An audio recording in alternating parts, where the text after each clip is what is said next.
अस्सलाम वालेकुम फ्रेंड्स। कल की क्लास में हम यहाँ तक पढ़े थे, आर्थ्रोपोड्स के बारे में पढ़े थे।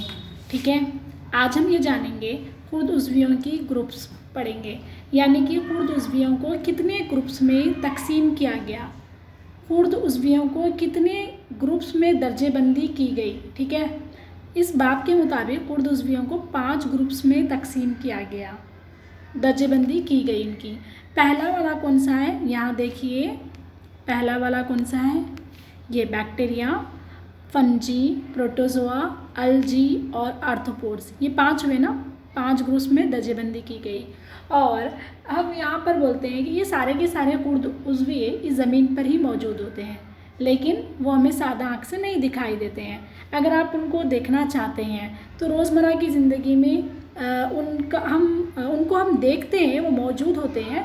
हम उनका मशगला भी यहाँ पर करेंगे। ठीक है, कहाँ कहाँ मौजूद होते देखते हैं। अब आइए यहाँ पर, हाँ, अगर आप फंजी का मुशाहिदा करना चाहते हैं रोज़मर्रा की ज़िंदगी में, तो देखिए, जब भी बारिश होती है ना, बारिश होती है तो क्या होता है, बहुत ज़्यादा बारिश हुई तो जो पेड़ पौधा, एक बड़ा सा पेड़ था, बड़ा सा क्या था, एक पेड़ था, तो यहाँ पर उसकी जो स्टेम था, यानी कि तना जो था, तना पर क्या होता है, सफ़ेद, क्या होता है, सफ़ेद तरह का क्या हो जाता है, नज़र आता है ना, कभी कभी सफ़ेद नज़र आता है।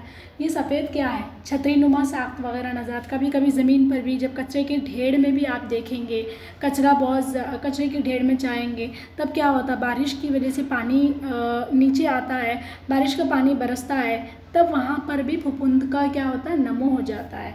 और यहाँ पर भी दरख्त की छाल पर भी क्या आ जाता है, फफूंद का नमो होता है। यहाँ पर हमने फफूंद का मुशाहिदा किया। इसके अलावा फफूंद का मुशाहिदा और आप कहाँ पर करेंगे, अगर आप ब्रेड के टुकड़े को बाहर हवा में रख देंगे तो 2 दिन के बाद वहाँ पर भी फफूंद का ग्रो होगा। ठीक है, अब आइए, बैक्टीरिया का अगर आप मुशाहिदा करना चाहते हैं तो बैक्टीरिया कहाँ पर होता है, जैसे कि हम कल ही बोले, रोज़मर्रा की ज़िंदगी में हम बैक्टीरिया का यूज़ करते हैं।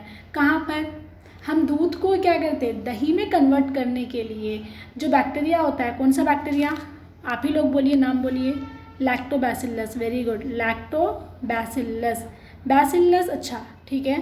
बैसिलस का शक्ल कैसा रहेगा, ऐसा रॉड नुमा।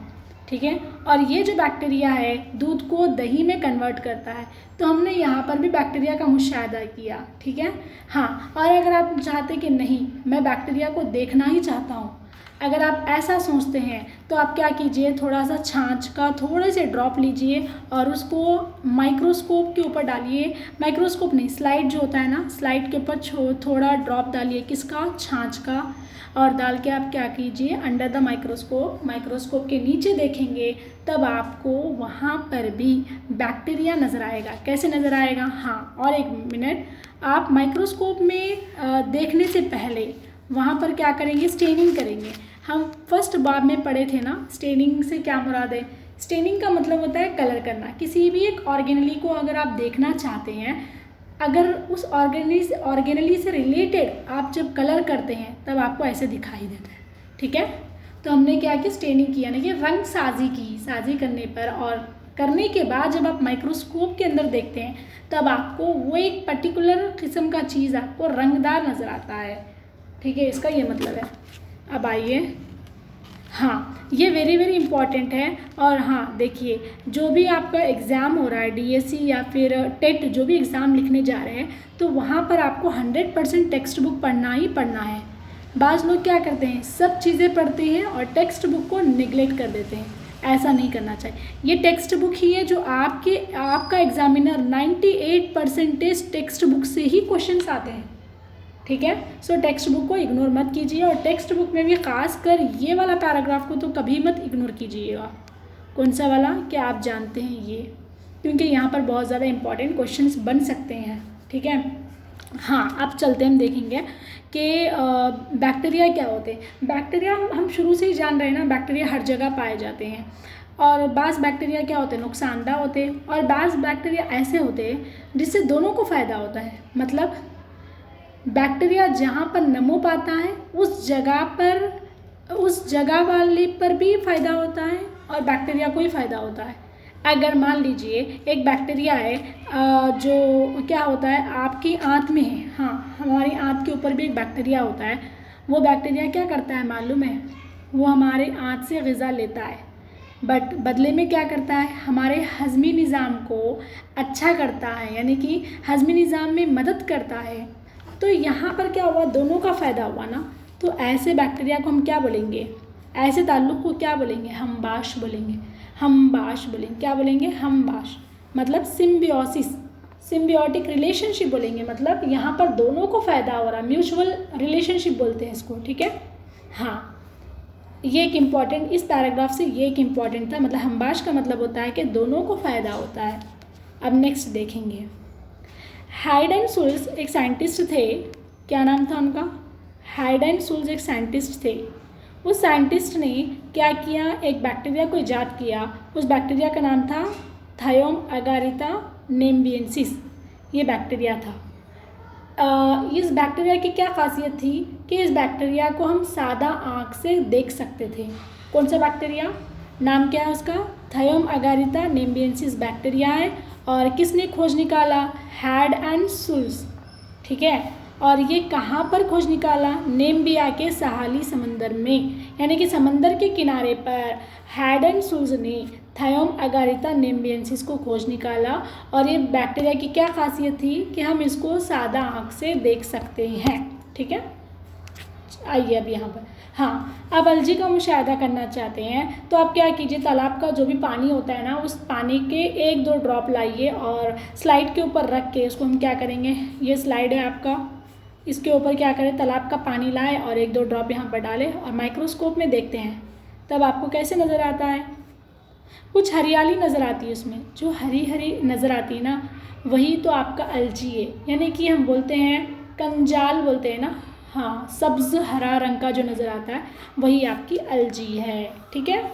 अब आइए, प्रोटोजोआ का अगर आप मुशाहिदा करना चाहते हैं तो क्या कीजिए कि तालाब से थोड़ा सा पानी लाइए, हाँ लाके आप क्या कीजिए, सूखी हुई घास को उस पानी में 2 से 3 दिन भिगा के रख दीजिए।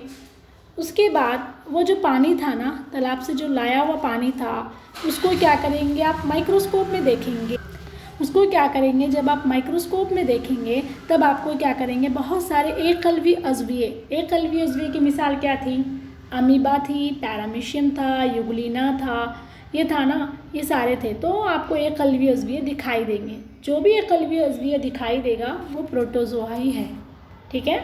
सो हमने यहाँ पर ये देखा। और एक इम्पॉर्टेंट क्या है यहाँ इस पैराग्राफ से, इम्पॉर्टेंट ये है कि हमारी रोए ज़मीन पर शिवाय तरकीब का अमल जो है किसके ज़रिए होता है, ज़्यादातर शिवाय तरकीब का फ़ेल जो समंदर में रहने वाली अलजी है ना, अलजी, इसको हम कैसे बोलेंगे, ये जो अलजी है ना, क्या बोलेंगे, अलजी ऐसे होता है ना, ये अलजी अंजाम देते हैं, कौन, यानी कि इस रोए ज़मीन पर ज़्यादातर शिवाय तरकीब का अमल इस अलजी अंजाम देते हैं। और इस अलजी की वजह से ही आज हमारी फ़िज़ा में कार्बन डाइऑक्साइड क्या है, कम हो रही है, और ऑक्सीजन ज़्यादा, कम हो नहीं रही है, लेकिन कार्बन डाइऑक्साइड और ऑक्सीजन का जो तनासुब है वो मेंटेन है, बैलेंस है, तवाज़ुन में है, ठीक है। हाँ, अगर आप मान लीजिए आपके तालाब से अलजी नहीं है तो क्या इतने अच्छे तरीके से मेंटेन रहेगा, दोनों का तनासुब नहीं मेंटेन रह सकता है, ये था इम्पॉर्टेंट।